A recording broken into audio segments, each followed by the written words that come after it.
सन्माननीय बिपिन मामूनकर आणि या संस्थेची धुराच्या खांद्यावर आहे ते या संस्थेचे अध्यक्ष सन्माननीय राजेश येळूरकर।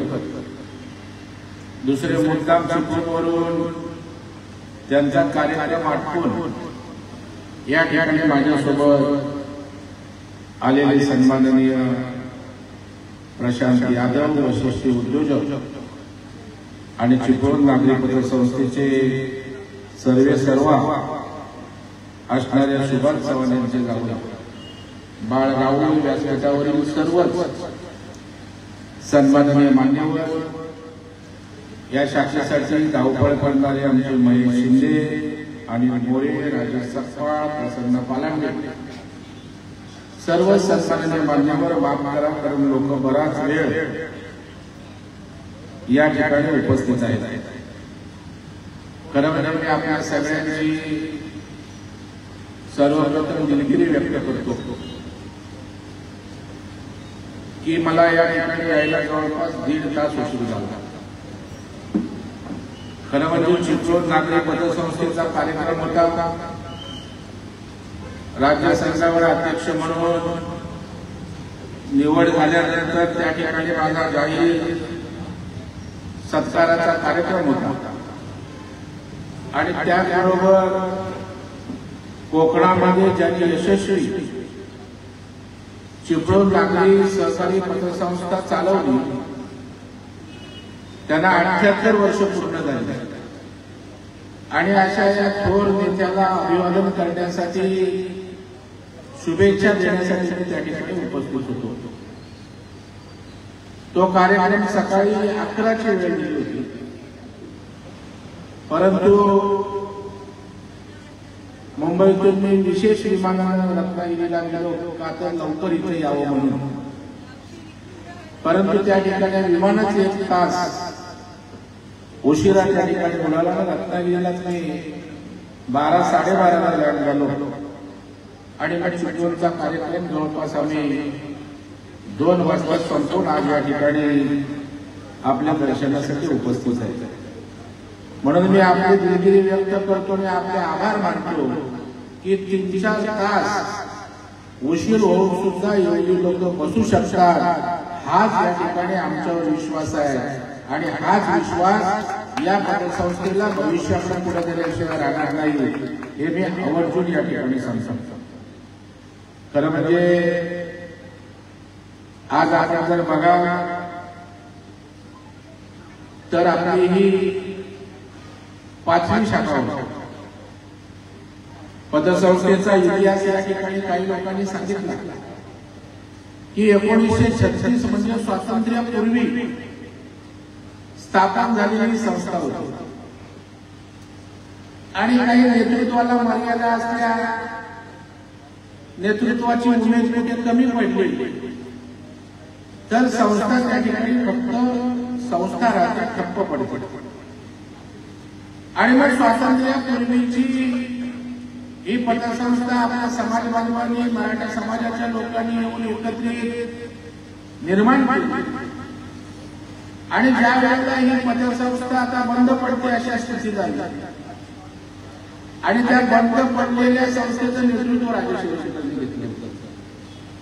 म्हणजे आमचं कामच धाडसानं काम करायचं आहे आणि मग त्या परिस्थितीमध्ये सगळ्या अडचणींवर मात करत आपण आंधळीनंतर घाटकोपरला ब्रांच काढली, विक्रोळीला त्या ठिकाणी चांगल्या पद्धतीनं काम सुरू आहे, कोल्हापूरला आपण ब्रांच निर्माण केले, आज या ठिकाणी महाडला ब्रांच निर्माण करतो आणि केवळ ही ब्रांच निर्माण करून थांबलो नाही तर आपल्याला दापोलीची परवानगी आहे, मंडणगडची परवानगी आहे, वसई विरारला प्रदीप पवार या ठिकाणी आले त्यांच्या तिकडे आपण ब्रांच उघडतोय, ठाण्याला आपण त्या ठिकाणी ब्रांच उघडतोय, डोंबिवलीला आपण त्या ठिकाणी ब्रांच उघडतोय, दहिसरला उघडतोय।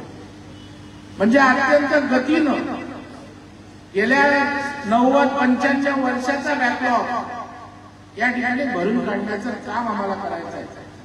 कारण या युगामध्ये पण आपण स्पर्धेत पळाला नाही, आपण जर गतीनं काम केलं नाही तर त्या ठिकाणी आपण मागे राहू। याची एक सहकारातला कार्यकर्ता म्हणून या ठिकाणी निश्चितपणे मला जाणीव आहे। या कार्यक्रमाला उद्घाटन म्हणून भरतशेठ गोगावले यांना बोलवलं। पोलादपूरचंही उद्घाटन झालं, भरतशेठ गोगावलेला बोलवलं। आपल्या मातीतल्याच माणसाला मोठं करण्याचं मोठं मन लागतं। आता मी इथे दुसरा मंत्री आणणार, माझा मंत्री या गावातला आहे, मातीतला आहे, त्याला बोलावणार नाही, एवढं होतं मन त्या ठिकाणी आमचं नसतं।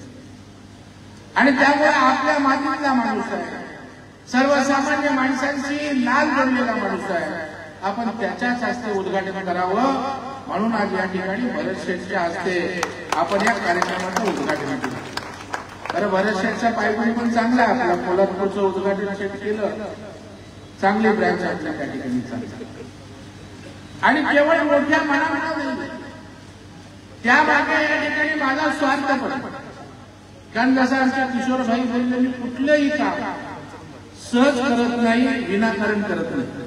हा माझ्या कामाची आयुष्याची पद्धत आहे। ज्या कामातला काही निष्पन्न होणार नाही, जे काम आपल्याला जमणार नाही, अशा प्रकारचं मी कामच करत नाही। असं कुठलंही काम नाही जे प्रवीण दरेकरला जमत नाही।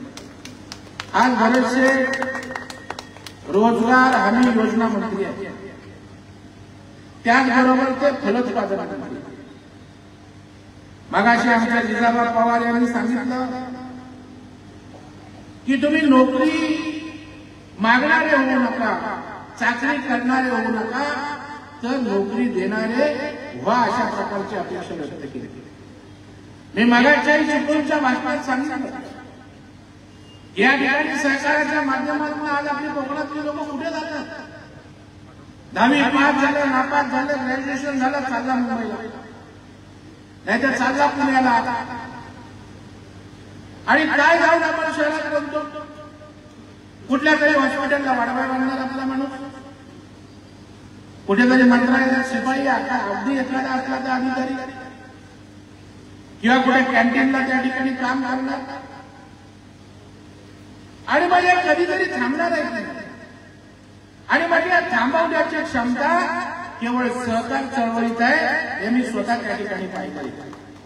मी आणि आम्ही जो उभा आपल्यासमोर आत्मविश्वासानं, त्याचं सारं श्रेय हे सहकाराला जातं, हे मी नम्रपणे या ठिकाणी सांगतो।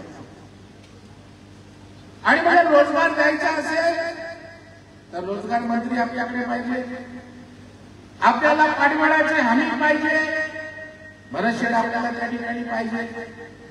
आणि योजना बनवायची असेल भरतशेठ, मी योजना तुमच्या डिपार्टमेंटला बनवून देतो, आपण या लोकांना त्या ठिकाणी चांगल्या पद्धतीनं प्रकल्प उभे राहतील याची काळजी घेऊ। मी चिपळूणच्याही भाषणामध्ये मगाशी त्या ठिकाणी सांगितलं की आपण फलोत्पादन प्रक्रिया करणारे उद्योग आणले पाहिजे।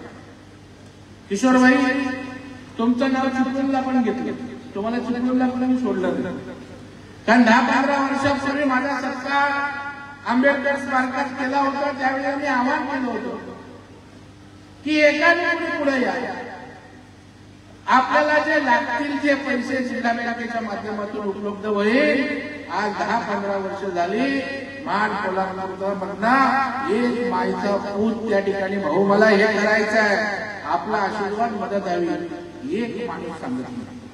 आणि मला अशी मानसिकता आपली असली, किती त्या ठिकाणी प्रवीण भाऊची इच्छा असली तरी त्या ठिकाणी आपल्याला उद्योग व्यवसाय उभे करता येणार नाही, आणि आपल्याला नोकरी देणाऱ्याऐवजी चाकरीच आपल्याला आयुष्यभर करावी लागणार। आणि हे चित्र बदलायचं, मला माझ्यावर पूर्ण आत्मविश्वास आहे। आणि कालच्या आजच्या सकाळच्या कार्यक्रमातला तर माझा आत्मविश्वास किशोरभाई या ठिकाणी वाढलेला आहे। आणि म्हणून आम्ही या ठिकाणी प्रशांत जाधवना एवढ्यासाठी घेऊन आलो की एक उत्तम अशा प्रकारची डेअरी वशिष्ठी त्यांनी त्या ठिकाणी चिपळूणला निर्माण केले, आणि जवळपास 50,000 शेतकऱ्यांना त्या ठिकाणी त्या माध्यमातून आर्थिक मदत त्या ठिकाणी होती। चिपळूण नागरी सहकारी पतसंस्था, त्यांच्या अध्यक्षांचा माझ्या हस्ते सत्कार होता त्यांच्या वाढदिवसाच्या निमित्तानं।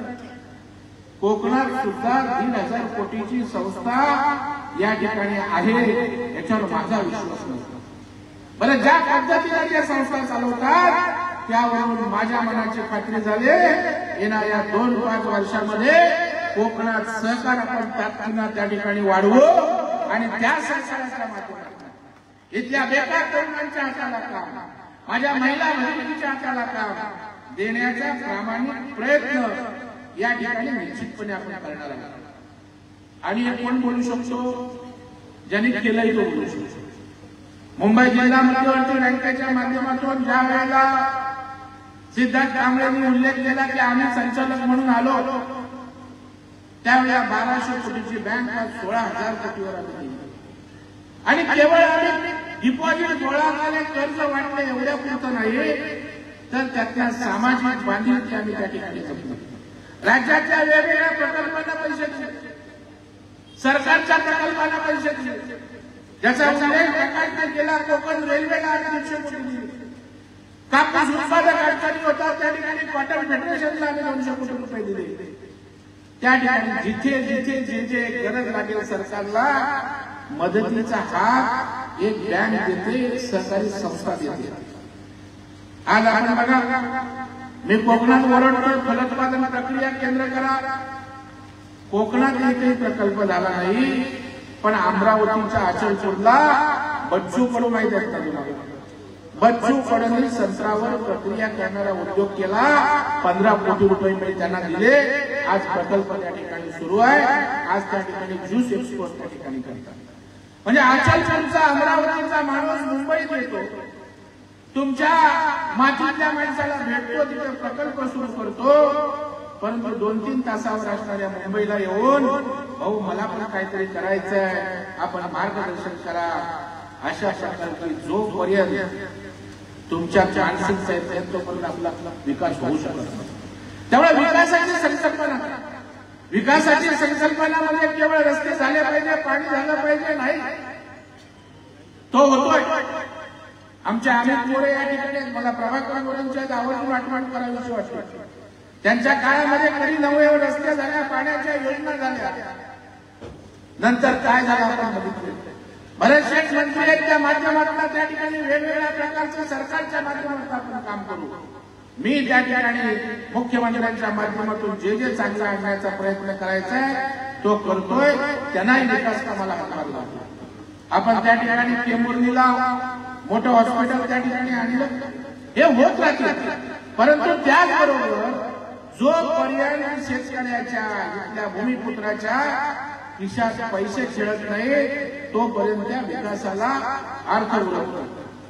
एखाद्या गावामध्ये 2-4 कोटीचा रस्ता झाला आणि जर त्या गावातल्या एखाद्याची चूल पेटत नसेल तर त्याला 2 कोटीच्या रस्त्याचं काही सोयर सुटत नसतं. ती चूल पेटवण्याचं काम क्षत्रिय क्रेडिट सोसायटीच्या माध्यमातून येणाऱ्या काळामध्ये उद्योग व्यवसायाच्या माध्यमातून करणार आणि म्हणजे या यशस्वी असणाऱ्या माणसांना घेऊन मी या ठिकाणी वशिष्ठीच्या प्रशांत यादवांना चिपळूणवरनं येताना सांगितलं, मला महाड, कोल्हापूर, माणगाव या चांगल्या परिसरामध्ये डेअरीचा प्रकल्प उभा करा.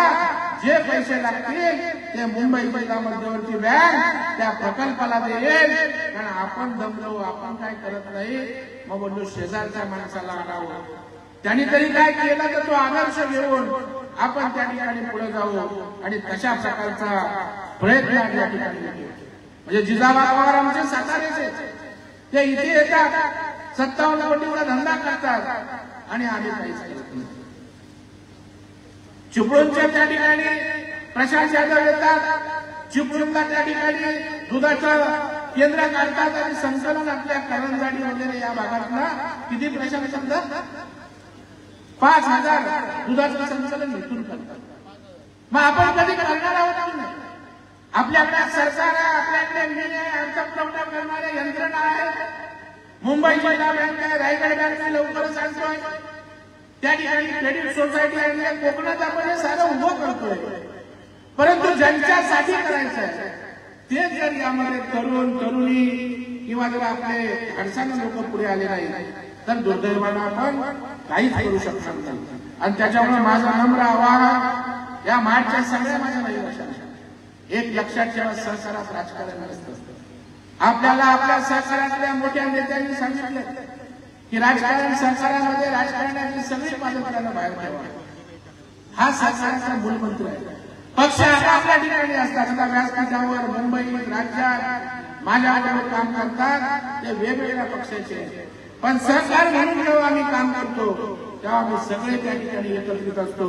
आणि म्हणून मला कधीच फरक नाही सिद्धार्थ कांबळे कुठल्या पक्षाचा आहे, त्याला तिकडे डायरेक्टर करू का, जिजाबा कुठल्या पक्षाचे आहे, त्या ठिकाणी विठ्ठलराव भोसले आमचे आहेत, मग कोणाला कंझ्युमर फेडरेशनला डायरेक्टर केला, कोणाला त्या ठिकाणी स्टेट फायनान्सला केला.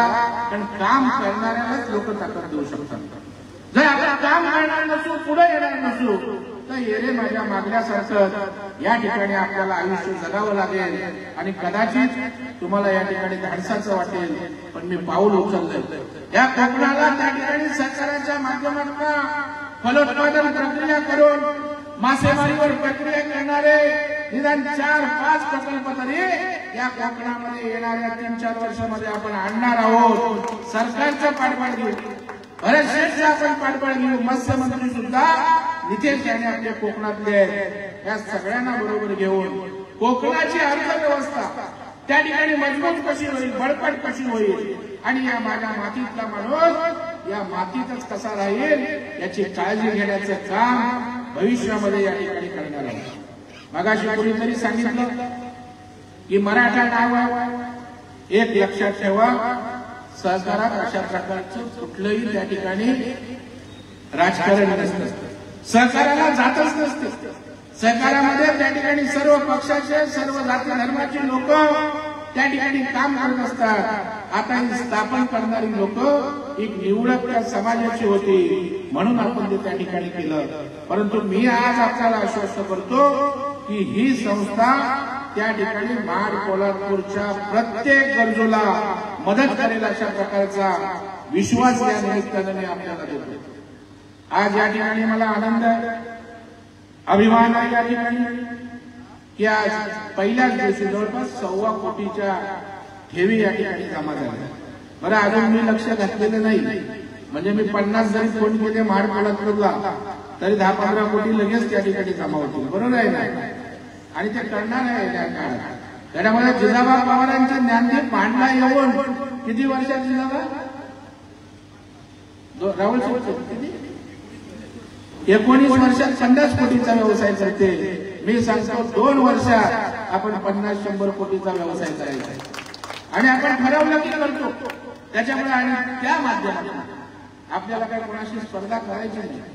परंतु आज आपण जेव्हा प्रगतीकडे बोलतो, लोकांना आपण मोठमोठं मार्गदर्शन करतो, त्यावेळेस आपल्याकडे काय तर आपल्यासाठी देण्यासाठी वेगवेगळ्या प्रकारचे दालन मी मुद्दाम उपलब्ध करतोय.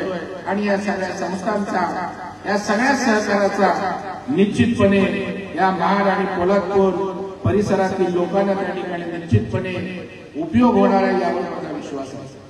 खरं म्हणजे मुंबई बँकेच्या माध्यमातून अनेक योजना मी त्या ठिकाणी आणल्या. राज्यातल्या साखर कारखानदारीला आपण पैसे देतो, सुरभीर निर्णय देतो, तिकडच्या मिलिटरी स्कूल उभं करायला त्या ठिकाणी देतो. आणि केवळ आपण कर्ज वाटण्याचं काम करत नाही, तर समाजासाठी वेगवेगळ्या प्रकारच्या योजना घेऊन येतात. जेव्हा मी सेल्फ डेव्हलपमेंट आणलं हाऊसिंगचं, त्यावेळेला हाऊसिंग बिल्डर शिवाय आपली इमारत विकसित करा. कारण मुंबईतल्या हाऊसिंग 25-30 वर्षाच्या पडायला आलेल्या इमारती बिल्डरकडे जातो आपण, बिल्डर त्याच्यावर मालामाल होतो आणि आपल्याला छोटी जागा त्या ठिकाणी देतो. का आपण बिल्डरकडे जातो? तर बिल्डर त्या ठिकाणी मोठी जागा स्वतः घेतो, तो पैसे लावतो, परमिशनच्या ज्या भानगडी असतात त्या परमिशन त्या फुकट मिळत नाही, तर त्या परमिशनसाठी तो प्रयत्न करतो. मग माझ्यासारख्या कार्यकर्त्यांनी विचार केला, या दोन्ही गोष्टी आपण जर सोडवल्या तर विदाऊट बिल्डर मुंबईला आपण हाऊसिंगच्या इमारती उभ्या करू. मी निर्णय घेतला, आमच्या जिल्हा बँकेनं सर्व संचालकांनी ठरवलं की हाऊसिंग सोसायटी जर पुनर्विकासाला आली किंवा सोसायटीला इमारत बांधायची असेल तर जिल्हा बँक पैसे देईल, हे कर्ज धोरण मंजूर केलं. हे राज्याच्या मुख्यमंत्र्यांना विनंती केली, साहेब परमिशन्स ज्या आहेत त्यात तुम्ही वन विंडो करा, मला राज्याच्या मुख्यमंत्र्यांचं अभिनंदन करायचं आहे. 18 मागण्या केल्या होत्या, 16 मागण्या त्यांनी त्या ठिकाणी केल्या आणि स्वप्न दाखवलं. काही लोक तेव्हा बोलायचे स्वप्न आहे, स्वप्नातलं त्या ठिकाणी 1600 प्रस्ताव मुंबई बँकेकडे आले, त्यातल्या 20 इमारती उभ्या राहिल्या, चाव्या देऊन लोक राहिला सुद्धा घरात त्या ठिकाणी गेले. बरं केवढी ताकद आहे, आपण काय करू शकतो. आज त्या ठिकाणी पार्ल्याला नंदाडी हाऊसिंग सोसायटी, नंदाच्या हाऊसिंग सोसायटी 360 स्क्वेअर फीटामध्ये त्या ठिकाणी लोक राहत होते.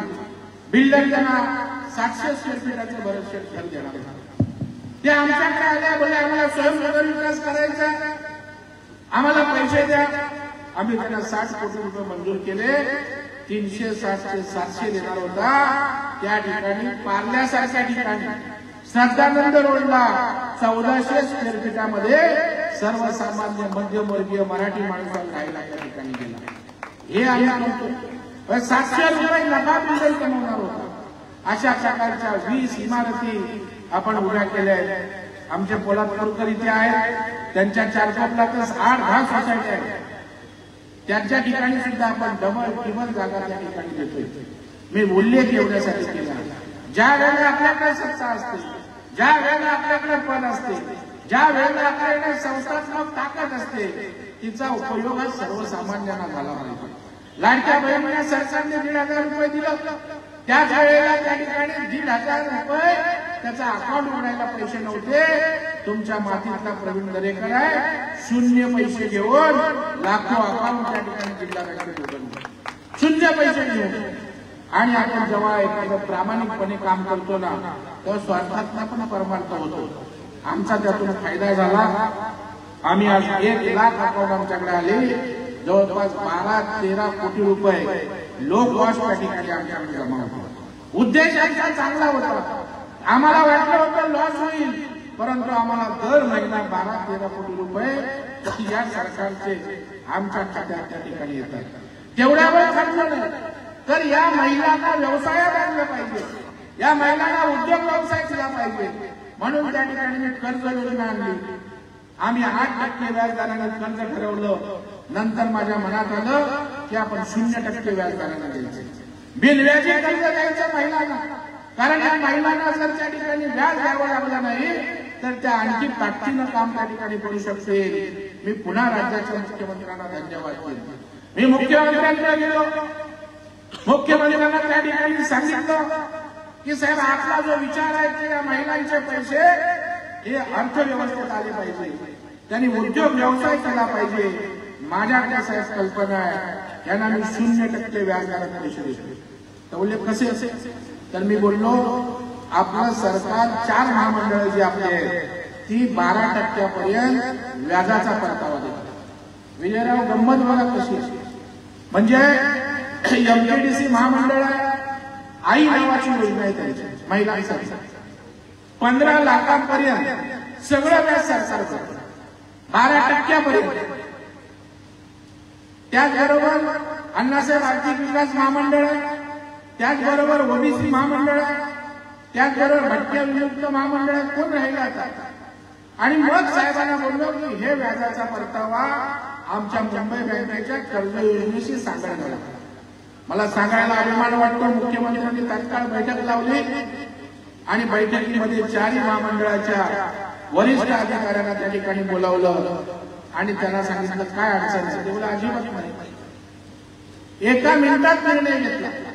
राज्याचे मुख्यमंत्री निर्णय कसे घेणार आहेत त्यांनी सांगितलं 4 महामंडळांनी मुंबई बँकेबरोबर करारनामा करा आणि मुंबईतल्या बहिणींना 0% बिनव्याजी कर्ज उपलब्ध करून द्या. म्हणजे या योजना या संकल्पना आपण आणतो. बरं सरकारचे पैसे त्या ठिकाणी पडू नये. बरेचसे गंमत अशी आहे, एमपीडीसी महामंडळाकडे 19 कोटी रुपये व्याजाचा परतावा शिल्लक. राज्यातल्या किती प्रकरण आली असतील? 7. फक्त 7 प्रकरणं, त्यातली 2 अक्षर राज्यात. म्हणजे व्याज पडलंय तरी आम्ही काम करायला तयार नाही. आणि मुंबईतला 5. मला ते एमपीटीसीचे पाटील म्हणाले, भाऊ तुम्ही करा, आम्ही सगळ्या व्याजाचा परतावा देऊ. आणि 200 महिलांना आम्ही गेल्या 3 दिवसापूर्वी बिनव्याजी 1 लाखाचे चेक त्या ठिकाणी उद्योग व्यवसायासाठी त्या ठिकाणी वाटले. अशा आपण सरकार, संस्था असं एकत्रितपणे या ठिकाणी जे काही या कोकणच्या मातीसाठी करता येईल तो करण्याचा प्रामाणिक प्रयत्न या ठिकाणी, जो काही प्रामाणिक प्रयत्न या ठिकाणी करता येईल तो निश्चितपणे आपण करणार आहोत. फक्त हे करत असताना आपल्या सगळ्यांचं सहकार्य पाहिजे. कारण कसं असतं, आपल्याकडे शिवाजी जन्माला आला पाहिजे म्हणून शेजारचा, आपल्याला काय करायचं म्हटलं की आपल्याकडे काही नाही. तर आपल्या मातीतली संस्था आहे, आपल्या कोकणातली संस्था आहे, जर त्या ठिकाणी ज्ञानदीप येऊन इथे व्यवसाय करते तर आपल्या संस्थेला ताकद देण्याची जबाबदारी सुद्धा आज तुमची आहे, आपली आहे. हे मी माझ्यासाठी करत नाही. या पतपेढीची जे ब्रँड झाली, त्या कोल्हापूरला झाली, त्या माझ्या आयुष्यात काही फरक पडणार नाही. पण यातून इथल्या मातीतल्या लोकांच्यासाठी त्यांच्या आयुष्यात नक्की फरक पडेल हा विश्वास या ठिकाणी मला आहे. आणि म्हणून माझी आपल्याला सगळ्यांना या ठिकाणी विनंती आहे की या संस्थेला वाढवण्याचं काम आपल्याला करायचं आहे. या संस्थेला डिपॉझिट असतील, या संस्थेशी व्यवहार असेल, इथले उद्योग व्यावसायिक जे जे आहेत त्यांनी करावं. त्याचा लाभ शेतकऱ्यांना, कष्टकऱ्यांना निश्चितपणे या ठिकाणी देऊ हा विश्वास या ठिकाणी देतो. आज माझा या ठिकाणी सत्कार झाला, राज्य सहकारी संघाचा अध्यक्ष झालो म्हणून. खरं म्हणजे माझा पहिला सत्कार या ठिकाणी नाशिकला झाला. त्यानंतर दुसरा सत्कार माझा चिपळूण नागरी पतसंस्थेला केला. आपल्या मातीला लेट करणे आणि आपली धरती मुलगी दाल बराबर असते. कोण मुळात त्यांना माहीतच नसेल महाराष्ट्र राज्य सहकारी संघ काय चीज आहे. त्याच्यामुळे ज्यांना काही निवडक लोकांना माहीत असेल. तर मला वाटतं शेवटी ही राज्याची एक महत्वाची संस्था आहे. त्या संस्थेच्या माध्यमातून मी राज्यभर दौरा करणार आहे. सगळ्या जिल्ह्यामध्ये जिल्हा सहकारी बोर्ड आहे, त्यांची प्रशिक्षणाची यंत्रणा आहे. त्याचा उपयोग अडचणीतल्या सहकारी संस्थांना त्या ठिकाणी करण्यासाठी निश्चितपणे येणाऱ्या काळामध्ये मी राज्यभर करणार आहे. कारण सहकार अडचणीत आहे, सहकार्याला ऊर्जितावस्था देण्याची आवश्यकता आहे. आणि निश्चितपणे या ठिकाणी पश्चिम महाराष्ट्रात सरकार आहे, महाराष्ट्रात सरकार आहे, पण राज्यातल्या सहकाराला ऊर्जितावस्था देण्याचं काम कोकणातला सुपुत्र करेल हा विश्वास या ठिकाणी मी आपल्या सगळ्यांना देतो. लवकरच भरत शेठना माझी विनंती राहील, शेठ आपल्या डिपार्टमेंटची फलोत्पादनची बैठक लावा.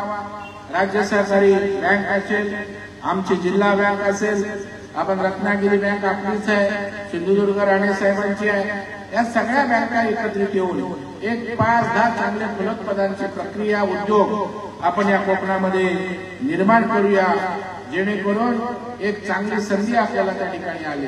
कोकण हा फलोत्पादनावर त्या ठिकाणी मोठी अर्थक्रांती करू शकतो, मासेमारीवर मोठी अर्थक्रांती करू शकतो. त्याच्यामुळं आज सरकार आपलं आहे, त्या ठिकाणी या सगळ्या गोष्टींचा उपयोग करून या कोकणवासियांसाठी आपण प्रामाणिकपणे आपण या ठिकाणी करूया अशा प्रकारचा विश्वास व्यक्त करतो.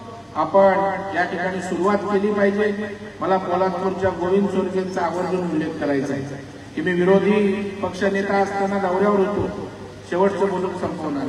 आणि त्यावेळेला आमच्या कांदिवलीवरून आलेला हा गोविंद चोरगे तिथला रूम विकला आणि गावाकडे येऊन पाण्याच्या बाटल्यांचा व्यवसाय सुरू केला. मी दौऱ्यावर असताना मला बोलले, भाऊ मला बघायला आहे. मी विरोधी पक्षनेते असताना मी बघायला गेलो तर जीपवर स्वतः डोक्यावर त्या बाटल्यांचे जे क्रेट जे असतात ते घेऊन त्या ठिकाणी चढवत होता. म्हणजे मेहनत करायची तयारी होती. मी त्याला विचारलं, व्यवसाय वाढवत का नाही? तर त्या ठिकाणी त्यांनी सांगितलं, भाऊ पैसे कोण देणार? 2 कोटी रुपये लागतील. मी त्याला बोला मुंबईला त्या ठिकाणी आल्यानंतर मी ऑफिसरला सांगितलं की बाबांनो आता याला 2 कोटी द्यायचे, अधिकाऱ्यांना चर्चा करा बोललो. तो तोंड पाडून आला, बोललो त्या ठिकाणी बाबा माझ्याकडे द्यायला मॉर्गेज नाही. आता माझी बायको समोर असल्यामुळे आता मला सांगायला जरा माझ्याकडे माझ्या जागेचे कागदपत्र होते, तिला अजूनही माहीत नाही. पण मी चिपळूणला बोलून मोकळा झालोय. 2 कोटी रुपयासाठी माझ्या जागेचे कागदपत्र बँकेला बोलून ठेवून घ्या. एक माणूस प्रामाणिकपणे काम करतोय, त्याला ताकद देऊ आज ते फॅक्टरी त्यांनी वाढवली आणि तो नोकऱ्या देणारा झाला. 50 लोक त्या ठिकाणी त्या परिसरात काम करतायत. हे या ठिकाणी निता आपला पेपर आले परत दोन पण परत होते, काही काळजी करू नको. आता बायको घरी गेल्यावर कार्यक्रम एवढा चांगला व्हायचा आणि घरी गेल्यावर माझे गाव जाईल. परंतु नाही, त्या बिचारीचं मला सहकार्य आहे म्हणूनच रात्रंदिवस या ठिकाणी आपण काम करत असतो आणि त्याच्यामुळे आज त्याचा व्यवसाय उभा राहिला आहे. मला वाटतं एक गोविंद स्वर्गीय होऊन चालणार नाही, असे अनेक गोविंद स्वर्गीय निर्माण झाली पाहिजे. एक क्षत्रिय मराठा पतपिढी होऊन चालणार नाही, अशा अनेक पतसंस्था झाल्या पाहिजे. आज मुंबईला डिलाय रोडला 150-200 पतपेढ्या आहेत. आज वाई, सातारा, सांगली किती पतपेढ्या आहेत जिजाबा तुमच्याकडे. वाईतच त्या ठिकाणी 100 पतपेढ्या असतील, साताऱ्यात 100 पतपेढ्या आहेत. गुणात्मक स्पर्धा त्या ठिकाणी झाली तर त्या ठिकाणी आपल्याला कोणी त्या ठिकाणी अडवू शकत नाही. जर झवेरी बाजारामध्ये 100 सोन्याची दुकानं असतील तर उलट आपल्याला स्पर्धा असते, चांगला माल मिळतो, रेट बार्गेन करता येतो. तशाच पद्धतीची या सहकारात सुद्धा संस्थांची हेल्दी कॉम्पिटिशन होण्याची आवश्यकता त्या ठिकाणी आहे आणि म्हणून जास्तीत जास्त लोकांनी या सहकारात या ठिकाणी या. किशोरबाई बोलले तसे केवळ मिळावा नाही, मी एक भव्य कोकणची सहकार परिषद आपण त्या ठिकाणी घेतोय आणि या सहकारावर संस्था नोंदणीपासून ते आपल्याला काय काय लाभ होतात या संदर्भात एक विस्तृत मार्गदर्शन निश्चितपणे त्या ठिकाणी आपण करणार आहोत. आजच मी चिपळूणला जाहीर केलंय की आपल्या प्रत्येक विभागाची विभागीय प्रशिक्षण केंद्र आहे, परंतु रायगड, रत्नागिरी, सिंधुदुर्ग याला प्रशिक्षण केंद्र नाहीये. तर चिपळूणला मी महाराष्ट्र राज्य सहकारी संघाचं विभागीय सहकार प्रशिक्षण केंद्र आपण येणाऱ्या काळात सुरू करतोय. त्याची मंजुरी आम्ही येणाऱ्या संचालक मंडळामध्ये देणार आहोत, जेणेकरून त्या प्रशिक्षण केंद्राच्या माध्यमातून कोकणच्या आपल्या नव्या पिढीतील कार्यकर्त्यांना त्या ठिकाणी सहकाराचं मार्गदर्शन होणार आहे. आपण खूप वेळ थांबला तरी मी खूप वेळ बोललो, कारण माझा एक स्वभाव आहे, मी बोलायचं म्हणून कधीच बोलत नाही. त्यातनं काहीतरी आपल्याला प्रेरणा मिळावी, त्यातनं काहीतरी ऊर्जा मिळावी आणि आपल्याबरोबर आणखी 100 लोकांनी या मोहिमेत, या अभियानात सहभागी व्हावी, अशा प्रांजळ भूमिका असल्यामुळे कदाचित थोडं भाषण लांबलं असलं तरी मी आपल्या सगळ्यांची या ठिकाणी दिलगिरी व्यक्त करतो. कोणाची नावं व्यासपीठावर राहिली असतील त्यांची क्षमा मागतो आणि आपण एवढा वेळ सारेजण एका विश्वासानं या ठिकाणी आपण उपस्थित राहिलात त्याबद्दल मनापासून आभार व्यक्त करतो. आदरणीय भरत शेठ सुद्धा मंत्री असून त्या ठिकाणी व्यस्त असून सुद्धा 1.5 तास कार्यक्रम लेट झाला. भरत शेठचा हाच मोठेपण आहे. गाडी देताना प्रशांत कदम सांगत होते भरत शेठ एक चांगला माणूस आहे. अशा प्रकारची जेव्हा आपल्या राजकारणात प्रतिमा होते तीच आपल्याला दीर्घकाळ त्या ठिकाणी काम करायला ऊर्जा आणि प्रेरणा देत असते. त्याच्यामुळे भरत शेठचं सुद्धा मनापासून आभार व्यक्त करतो. शेठ आपण पुढाकार घ्या, बाकी या कामी जी मदत लागेल, जो अर्थपुरवठा लागेल तो निश्चितपणे त्याची व्यवस्था या ठिकाणी आम्ही करू हा विश्वास या ठिकाणी देतो. आणि राजेश येऊनकर आणि त्यांच्या सर्व टीमचं मी मनापासून अभिनंदन करतो, कारण मी येईपर्यंत इथे काय करतायत, कसं करतायत, खूप लोक त्याच्या सोबत आहेत. त्या सगळ्यांचं अभिनंदन करतो, कौतुक करतो. आणि आपण सगळ्यांनी आमच्या बिपिनचं नाव राहिलं की नाही, बिपिन मामुलकरचं घेतलं नाव द्यायचं मला प्रॉब्लेम आहे. आमचा बिपिन दादा त्याचं पूर्ण पाठबळ या ठिकाणी सगळ्यात असतं. ज्याने हस्ते परा असते या ठिकाणी आपल्याला मदत केले त्या सगळ्यांच्या मनापासून ऋण व्यक्त करतो. धन्यवाद. जय जय महाराष्ट्र, जय सरकार. धन्यवाद भाऊ. यानंतर माननीय नामदार